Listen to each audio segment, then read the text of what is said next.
Hi everyone, Alessandro Ferretti here. Today I wanted to cover how to use our app.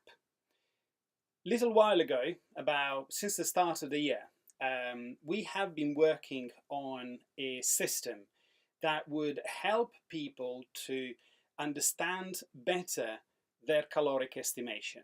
So we have created an app with simple algorithms to try to match caloric estimation to the actual caloric needs of a person. The problem we have found is that most of the times, if people maintain substrate level of carbohydrates and fats within the diet reasonably stable and predominantly their energy comes from carbohydrates, then caloric estimation can be with a certain degree of approximation okay. Obviously, indirect calorimetry to try to understand what exactly that equates into a living organism already in itself is a quite substantial challenge. However, it provides us with some estimation. As mentioned in a couple of videos, and one of them is on my website, alessandroferretti.co.uk, if we transition from a high carbohydrate diet to a lower carbohydrate diet, this is when we start to see that caloric calculation may take a substantial turn in being overestimating. This has been a little problem at times, because if people would follow what their natural appetite is, they would have observed that there is a natural reduction in appetite going on a lower carbohydrate diet, because mainly just the fact that they are replacing a higher content of carbohydrates with fat and protein, which are much more satiating type of food, that people would naturally drop the total mass of the food or the equivalent of caloric intake. So many of them got a little bit worried because they think, well, I'm not getting enough calories and my metabolism will actually slow down.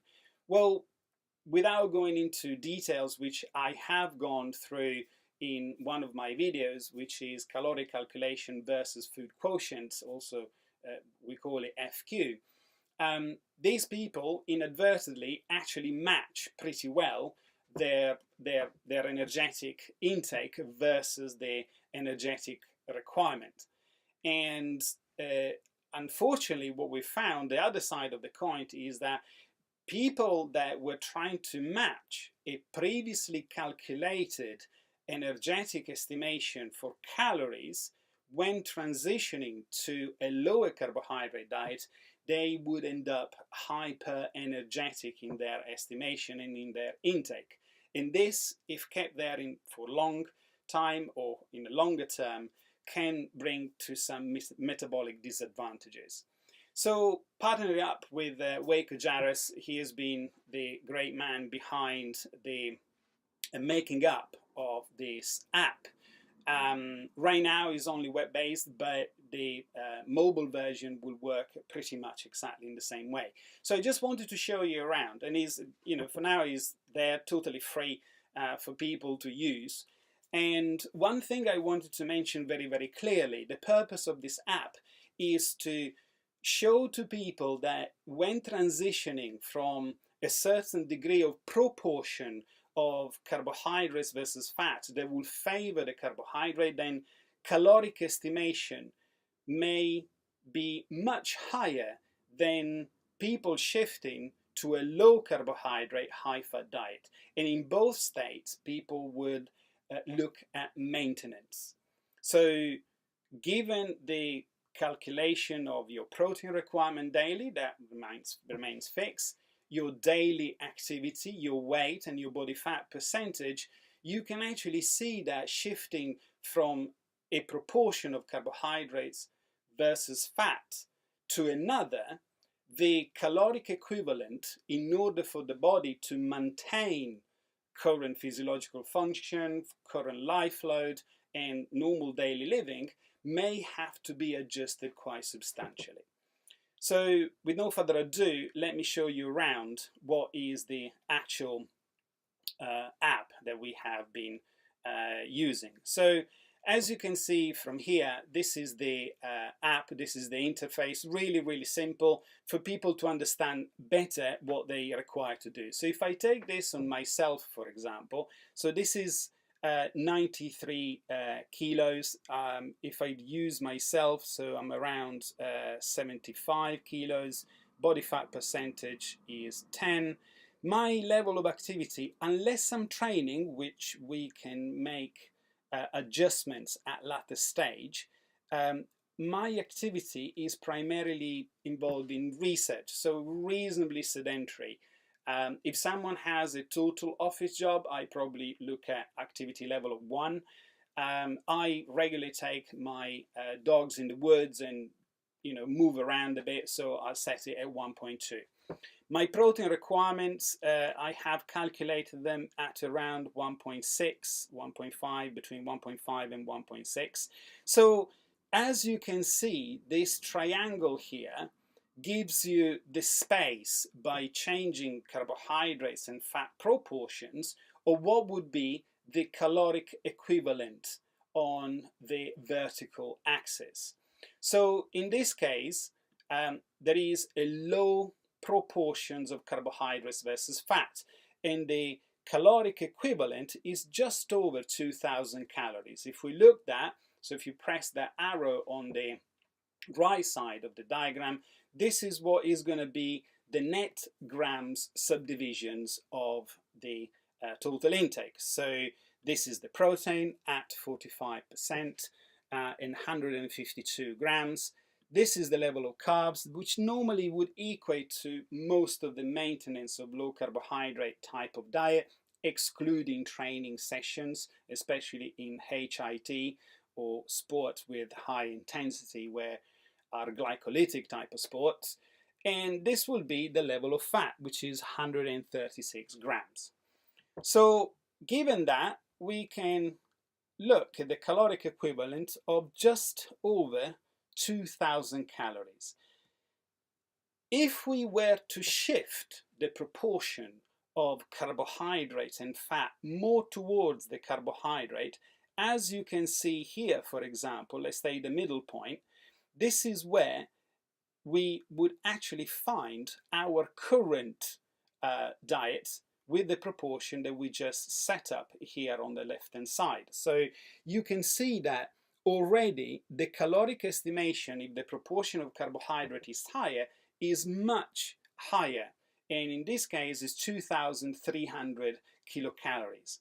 If we go to a very carbohydrate heavy diet, for example Ornish diet, or just a certain type of Mediterranean diet, for example, then the caloric requirements for maintenance, if the proportion of carbohydrates is much higher, it will be just under 2,500 calories, and this is what it would look like. So this will be your typical very low fat diet.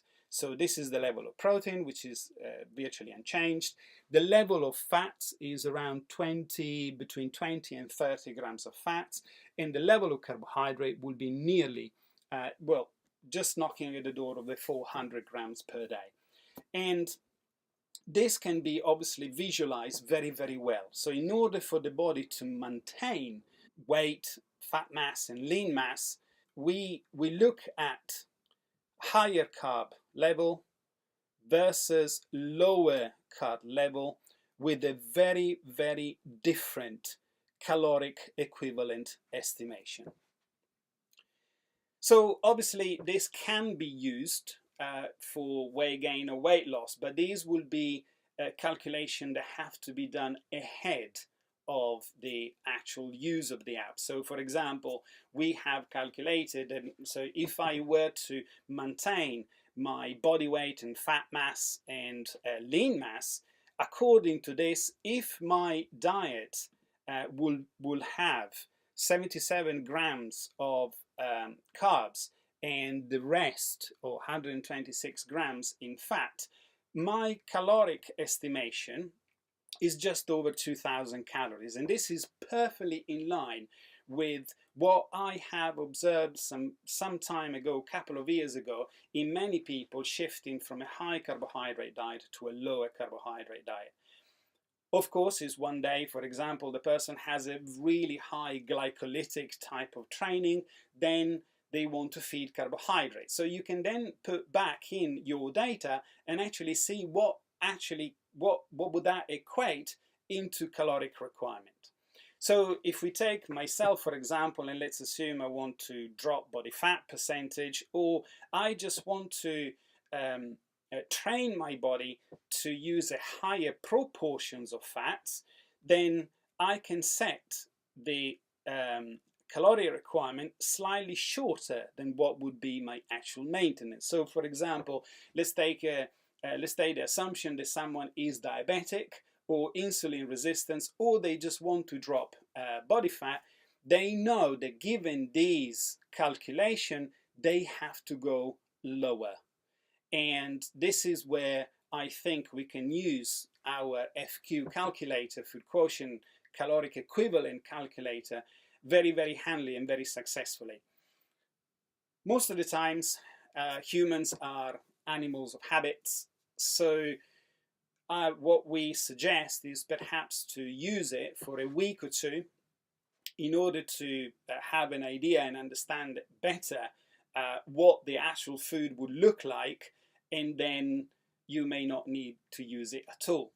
I have used it in the past on an interventional mode. So for example, if I'm away and the food isn't very familiar, or I can't really see, I don't have much of a choice for the first 2 meals, for example, I might enter all the food, look at the grams that I have been having of carbohydrates and fats, and also protein, of course, enter it in the app and actually see what my next meal should be looking like in order for me to hit an FQ of 0.8, which is more in line with a higher proportion of fat burned for energy. So I think it can be a quite clever exercise that for people that want to perhaps adjust lean mass versus fat mass. And the opposite is also true. If people want to gain mass, obviously increasing the level of protein accordingly to the calculation and estimation for them to gain lean mass, then if they want to feed carbs, then obviously they need to take the bar slightly higher level for the carbohydrates, and obviously the caloric level would automatically adjust. So I hope that this was helpful. It's just a really simple video to see what we have been up to, and hopefully this will help people to understand better that calories can matter, especially when they're wrong, and what can we do when transitioning from a higher carbohydrate type of approach to a lower type of carbohydrate approach. Thank you. Bye-bye.